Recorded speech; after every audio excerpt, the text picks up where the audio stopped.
আসসালামু আলাইকুম ভিউয়ার্স, সত্যপ্রকাশ আলোকিত সমাজের পক্ষ থেকে চলে এসেছি নাটঘর উচ্চ বিদ্যালয়। এখানে আমার সামনে উপস্থিত আছেন আমাদের মাননীয় ভারপ্রাপ্ত প্রধান শিক্ষক মোহাম্মদ শফিকুল ইসলাম। স্যার, আপনাকে অসংখ্য ধন্যবাদ জানাচ্ছি। স্যার, আমি আপনার কাছে এই মুহূর্তে জানতে চাচ্ছি নাটঘর উচ্চ বিদ্যালয় এটা কত সালে স্থাপিত হয়? 1996 সালে প্রতিষ্ঠা হয়। আপনি এই স্কুলে কবে জয়েন করেন? 2011 সালে। 11 সনে। আর ভারপ্রাপ্ত প্রধান শিক্ষকের দায়িত্ব কবে পান? 25শে মার্চের 3 তারিখ। মার্চের 3 তারিখ, এই 2026 সনে? না, 25 সালে। 25 সালে। স্যার, এই যে আপনি একটা ঐতিহ্যবাহী স্কুলে এত বছর যাবৎ আপনি শিক্ষকতা করে আসছেন বা শিক্ষক হিসেবে একটা পেশা বেছে নিয়েছেন যেটাকে বলা হয় মানুষ গড়ার কারিগর, সেক্ষেত্রে আপনার অনুভূতিটা কেমন লাগে পার্সোনালভাবে? পার্সোনাল বলতে পারে তো শিক্ষক মানুষ গড়া কারিগর, ঠিক আছে, কিন্তু সেই শিক্ষক আমরা কতটুকু হতে পারছি এদিকে আর দেখার বিষয়ই। আমরা প্রাণপণে চেষ্টা করি কিন্তু ফল সেই রকম ফল পাই না। আমরা তো শিক্ষক এই যে খাটুনি দেই, খাটুনি বিনিময়ে আমরা কিছু পাই না। আসলে সত্য করার অর্থে আমরা তো প্রচুর এই নাটগুলো একটা প্রত্যন্ত অঞ্চল। এই গ্রামে একটা ঋষিপাড়া আছে, যা একটা নিম্ন নৃগোষ্ঠী, সেই গোষ্ঠীর মতো ছেলেমেয়েরা আমরা পড়াই এখন কত অঞ্চলে। এই অঞ্চলের এই হয়েও আমাদের স্কুলের রাজার অনেক কয়েক বছর শতভাগ রেজাল্ট আমরা করছি। আচ্ছা, শতভাগ রেজাল্ট এমনি আমরা প্রায় প্লাস পাই। আচ্ছা, এর মধ্যে আমরা সমস্যা হলো কি, গ্রাম অঞ্চল তো, গ্রাম অঞ্চলে মনে করেন কত অঞ্চল তো এটা আমাদের ছেলেমেয়েরা অভিভাবকরা সেই রকম আগ্রহী না।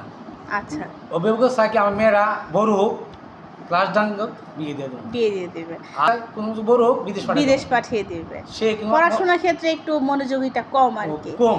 আমাদের স্কুল থেকে, যদিও আমার স্কুল একবারে প্রথম অঞ্চল, তবুও আমাদের স্কুল থেকে 20 জন আছে, আমাদের পুলিশ প্রশাসন আছে, একজন চারজন আছে, ছেলে 4 জন, শিহাব ডোনার এবং ঢাকা ভার্সিটি থেকে আছে, এবং একজন ব্যাংকে চাকরি করে, একজন জার্নালিস্ট আছে, আচ্ছা, আমাদের একজন ম্যাজিস্ট্রেট আছে, মেয়ে মাহমুদ আলম, আরও আমাদের অনেক ভালো ভালো পর্যায়ে আছে, কিংবা প্রাইমারি স্কুলেও তো টিচার হিসেবে অনেক টিচার আছে আমাদের স্কুল থেকে। কিন্তু গ্রাম হইলো ইনশাল্লাহ আমাদের যে কজন ভালো সাবজেক্ট ছিল এরা ভালো ভালো পজিশন চলে গেছে। এটা দর্শক জানতে চাই, আমাদের প্রথমে আমার শিক্ষক আপ্রাণভাবে প্রাণপণে দিলে দিয়ে এরা মনে করে এই চাকরি আমার একমাত্র আমার পেশা। এটা এরা মনে করে আল্লাহ আমরা বেতন খাই, এটা আমাদের আল্লাহর কাছে জবাব দিতে করবো। কিন্তু শিক্ষকরা আপ্রাণভাবে শ্রেণীকক্ষে তারা পাঠদান দেন। এছাড়া আমরা বিশেষভাবে আমরা কী করি, কিছু বিশেষ ক্লাসের ব্যবস্থা করি। আচ্ছা, আমরা টেস্টে টেস্টের পর থেকেই তাদেরকে আমরা 2টা ক্যাটাগরি করি, একটা এ গ্রুপ, বি গ্রুপ করি। আচ্ছা, যারা ভালো একটা গ্রুপ করি, যারা একটু নিম্নমানের একটা গ্রুপ করি, একটা গ্রুপ করি, আমরা চেষ্টা করি। এবং 5 জন, একজন শিক্ষক 5 জন দেয়, আদর্শিক 5 জন এইভাবে বর্ণন করে তাদেরকে তদারক করে। আপনার টোটাল ছাত্রছাত্রী কতজন আছে বর্তমানে 400 করে। আচ্ছা, এই 2026 সালে কতজন পরীক্ষায় অংশগ্রহণ করেছে? এই 40 জন। কতজন আশা করছেন এ প্লাস পেতে পারে? এবার রেজাল্ট একটু আশাবাদী ভালোই হবে, প্লাস কয়েকজন পাইবে ইনশাআল্লাহ। আচ্ছা, আমরাও সেই আশায় রইলাম। নাটবল তো খেলার জন্য ফার্স্ট।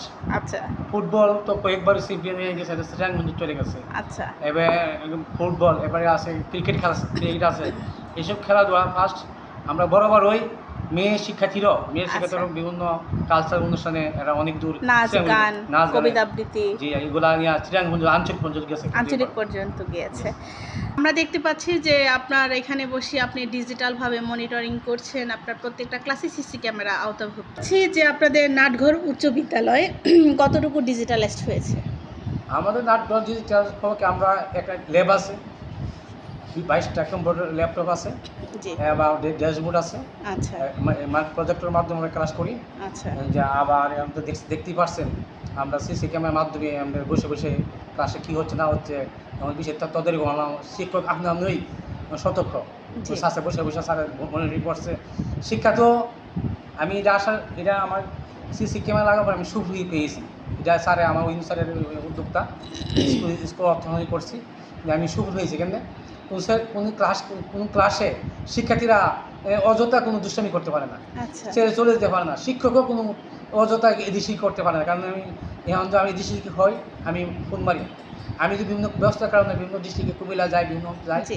আমি ওখান থেকে বসে বসে আমি দেখি যে কী পরিমাণ নষ্ট করছে। তবে আমরা প্রায়ই আমাদের সিমেনের হয় বাচ্চাদের নিয়ে অভিভাবক সমাবেশ করি, বাচ্চাদেরকে বলি যে ছুরি আছে, ছুরিটা এখন দুই রকম কাজ করা যায়। একটা ইচ্ছা লেবু কাটা যায়, আম কাটতে পারো, ইচ্ছা করলে আবার এটার অন্য কাজে ব্যবহার করতে পারো। জি। তো ডিভাইসটা, মোবাইল ডিভাইসটা দিলাম দিছে বেশি খুব ভালো জন্য হয়েছে। যেহেতু তোমরা ইউটিউবে সার্চ দিলে ক্লাস করতে পারো, বিভিন্ন ক্লাসগুলো দেখা যায়, 10-10 মিনিট ক্লাস, বিভিন্ন ক্লাসগুলো আছে যে সুফল পেতে পারো। কিন্তু আবার এটা নিলেও তুমি টিকটক করো, ইউটিউব দেওয়া সারাদিন ব্যস্ত থাকতে পারো, জি। এটা হইতে পারে। সাথে বা নেগেটিভ সাইডেও ঢুকতে পারো। নেগেটিভ সিস্টেম লিখতে পারো, অনেক কিছু লিখতে পারো। আমরা বলবো ওটাই বোঝাই, অভিভাবককে বোঝাই যে আমরা বিশেষ করে এসএসসি পরীক্ষার্থীদের আমরা দিই না কোনো তার মোবাইল ধরার জন্য। জি। একবার গাড়ি কইলা যদি একবার মোবাইল বন্ধ রাখবেন তাহলে হাতে কোনো মোবাইল দিতে পারলো না। যদি মোবাইল ছাড়া কোনো কাজের জন্য আপনি সামনে থাকবেন, সামনে থেকে সেটা ওই ইউটিউবে কাজ বা বিভিন্ন কাজ দেখলো, পরে কোনো আমরা জমা দিয়ে দেবেন। জি। এই ব্যাপারটা সবচেয়ে বড়।